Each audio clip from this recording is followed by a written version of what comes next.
Assalamu alaikum student, I am Tanveer Hussain and you are watching Dash Campus YouTube channel.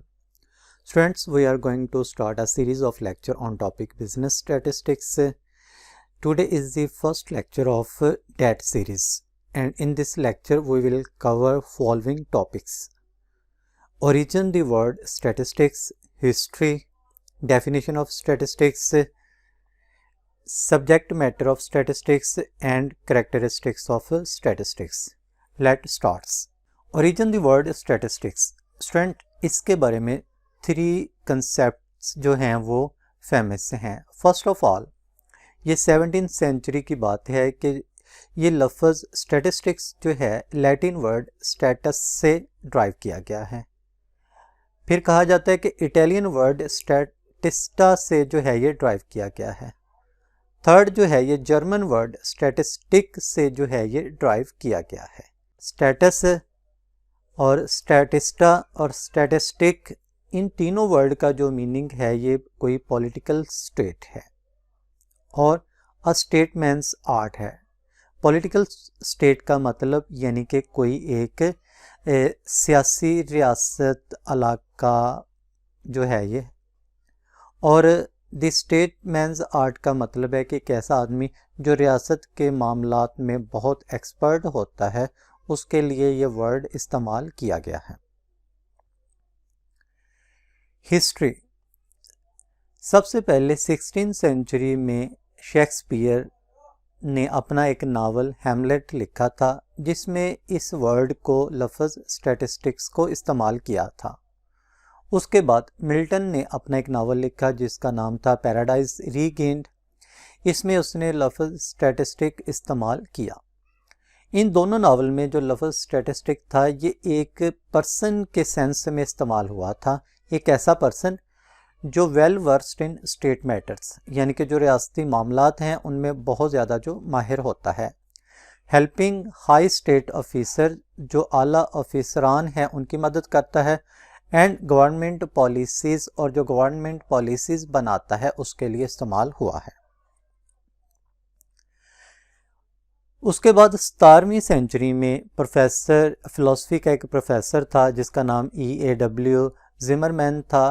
इसने लफ्ज़ statistic की definition की कि branch of A political knowledge which has for its object the actual and relative power of several modern states. कि ये एक ऐसी political knowledge की एक ऐसी ब्रांच है जिसका जो मकसद है एक्चुअल और रिलेटिव पावर का, किसी भी मॉडर्न स्टेट्स की जो एक्चुअल और रिलेटिव पावर है उसको कैलकुलेट करना जो था.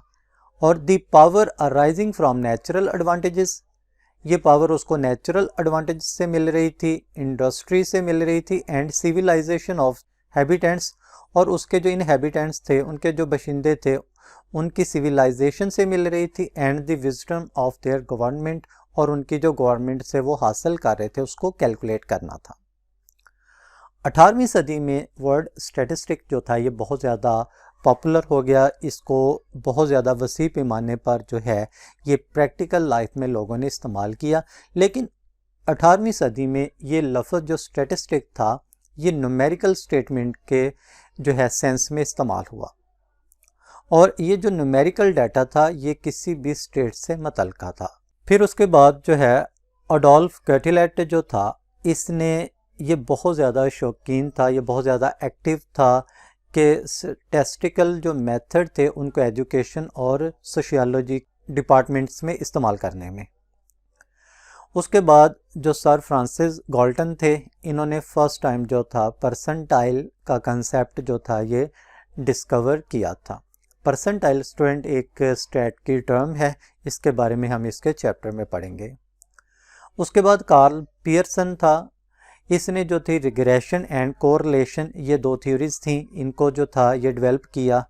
और फिर 20वीं सदी में जो था विलियम एस गॉसेट ने फर्स्ट टाइम जो था डिसीजन मेकिंग की थी स्मॉल सेट ऑफ डाटा की मदद से. इसने थोड़ा सा डाटा लिया और उसकी मदद से जो था इसने डिसीजन मेकिंग की. अब इसकी डेफिनेशन में आते हैं. जो लफ्ज़ स्टैटिस्टिक्स है are a numerical statement of facts capable of analysis and interpretation, यानी कि ये एक ऐसी न्यूमेरिकल स्टेटमेंट्स है फैक्ट्स की जिनके अंदर सलाहियत है कि हम उनको एनालिसिस कर सकते हैं और उसको इंटरप्रिटेशन कर सकते हैं, उनको यानी किसी खास सेंस में मतलब दे सकते हैं। The science of statistic is the study of the principle and the method applied in collecting and presenting analysing and interpreting the numerical data in any field of inquiry.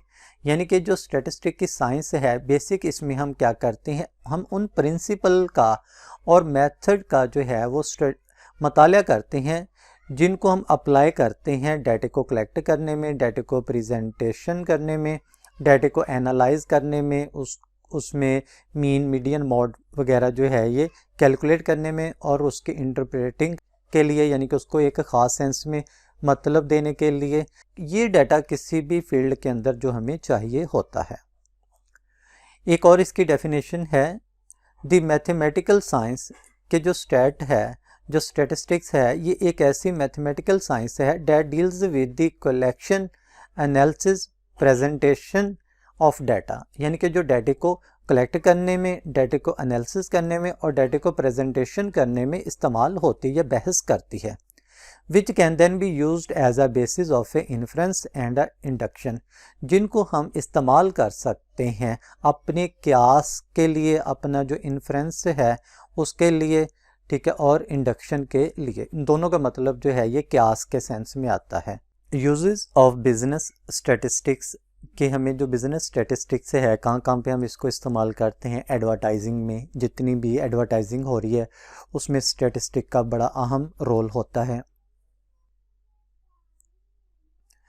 कैसे जो है सर्वे डिज़ाइन करने में, लोगों की जो हैबिट्स हैं उनको जो है वो फाइंड आउट करने के लिए। फाइनेंस एंड इकोनॉमिक्स में स्टैटिस्टिक का बहुत ज़्यादा अहम रोल है। इसमें जो एम्प्लॉय होती है उसकी इनकम कैलकुलेट करना, कंपनी की कॉस्ट कैलकुलेट करना, अनएम्प्लॉयमेंट रेशो कैलकुलेट करना।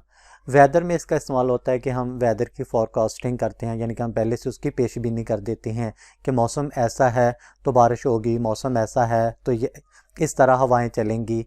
और इसके साथ हम जब हमें ये पहले से पता चल जाता है तो हम अपने जो रिस्क है उसको मिनिमाइज़ करने की कोशिश करते हैं।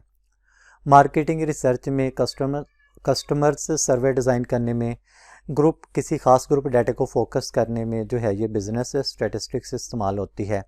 एजुकेशन में एज अ स्टडी इसको हम पढ़ा जाता है, और इसके साथ साथ एजुकेशन में जो रिसर्च होती है उसमें भी बिज़नेस स्टैटिस्टिक्स का जानना बहुत ज़्यादा ज़रूरी होता है। Subject matter of statistics, statistic का जो हम मताला करते हैं, इसको डिस्कस करते हैं, इसको बेसिक 2 जो हेडिंग है उसमें हम इसको जो है वो डिस्कस करते हैं, इसके सब्जेक्ट मैटर को। नंबर 1 स्टैटिस्टिकल मेथड को, और नंबर 2 अप्लाइड स्टैटिस्टिक्स को। जो स्टैटिस्टिकल मेथड है इसमें टूल यूज़ करते हैं for proper and a systematic handling of A numerical data. यानी कि हमने कोई एक न्यूमेरिकल डाटा है उसको हैंडल करना है, उसके लिए जो एक प्रॉपर और सिस्टमेटिक डाटा के लिए करने के लिए हम जो टूल इस्तेमाल करते हैं वो स्टैटिस्टिकल मेथड आ जाते हैं। इनमें इस्तेमाल करते हैं। स्टैटिस्टिकल मेथड में हम जो है डाटा को कलेक्शन करना, डाटा को ऑर्गेनाइज करना, समराइज करना, प्रेजेंटिंग करना, एनालाइजिंग करना और ड्राइंग कंक्लूजन करना, यानी कि हम कोई नतीजा जो है अखज़ करना, and interpreting the statistic data, और जो हमारे पास स्टैटिस्टिक्स डाटा है उसको इंटरप्रेटिंग करना, उसको एक किसी ख़ास सेंस में जो है ये मतलब देना। तो इसमें हम जो है ये स्टैटिस्टिक को इस्तेमाल करते हैं। दूसरा अप्लाइड स्टैटिस्टिक के सेंस में हम इसका मुताला करते हैं, जिसमें जो है हम ये देखते हैं कि use in application of a statistical method to specific problem, यानी कि हम जो स्टैटिस्टिक मेथड है इनको जो है अतलाक करते हैं किसी ख़ास प्रॉब्लम के ऊपर, such as price, wages and population, यानी कि प्राइस कैलकुलेट करनी, वेजेस कैलकुलेट करनी, पॉपुलेशन के बारे में कोई फ़ैसला लेना, तो ये हम इसको पढ़ते हैं। उसके बाद अगर हम अप्लाइड स्टैटिस्टिक की बात करते हैं तो इसके हमारे पास 2 टाइप्स आ जाती हैं। एक आ जाती है डिस्क्रिप्टिव स्टैटिस्टिक्स और दूसरी आ जाती है इन्फ्रेंशियल स्टैटिस्टिक्स। जो डिस्क्रिप्टिव स्टैटिस्टिक्स है इसमें हम क्या करते हैं कि सिस्टमेटिक कलेक्शन करते हैं, प्रेजेंटेशन देते हैं, कंप्यूटेशन करते हैं किसकी, एवरेज डाटा की, यानी कि हम जस्ट इसके ऊपर टूल इस्तेमाल करते हैं और जो है कुछ नहीं करते। जबकि इन्फरेंशियल स्टैटिस्टिक्स में हम क्या करते हैं कि वो जो टूल हमने इस्तेमाल किए थे, जो डिस्क्रिप्टिव स्टैटिस्टिक्स में टूल इस्तेमाल किए थे, अब उनकी मदद से हम कोई डिसीजन मेकिंग करते हैं। किससे? किसी पॉपुलेशन के मतलब किसी जो है सैम्पल डाटा को लेते हैं और सैम्पल डाटा से हम जो है वो डिसीजन मेकिंग करते हैं टोटल पॉपुलेशन के बारे में। सैम्पल डाटा क्या है, पॉपुलेशन क्या है, ये हमारे नेक्स्ट लेक्चर में कवर होगा। उसके बाद कैरेक्टरिस्टिक्स ऑफ स्टैटिस्टिक्स आ जाती हैं कि जो स्टैटिस्टिक्स है इसमें क्या क्या खसूसियतें हैं। कि ये इसकी जो पहली खसूसियत है वो ये है कि ये एग्रीगेट ऑफ फैक्ट्स है, यानी कि ये हमें जो फैक्ट्स के बारे में मजमूई तौर पे बताती है। न्यूमेरिकल एक्सप्रेस्ड, यानी कि स्टैटिस्टिक्स को हम जो है नंबरों में बयान कर सकते हैं।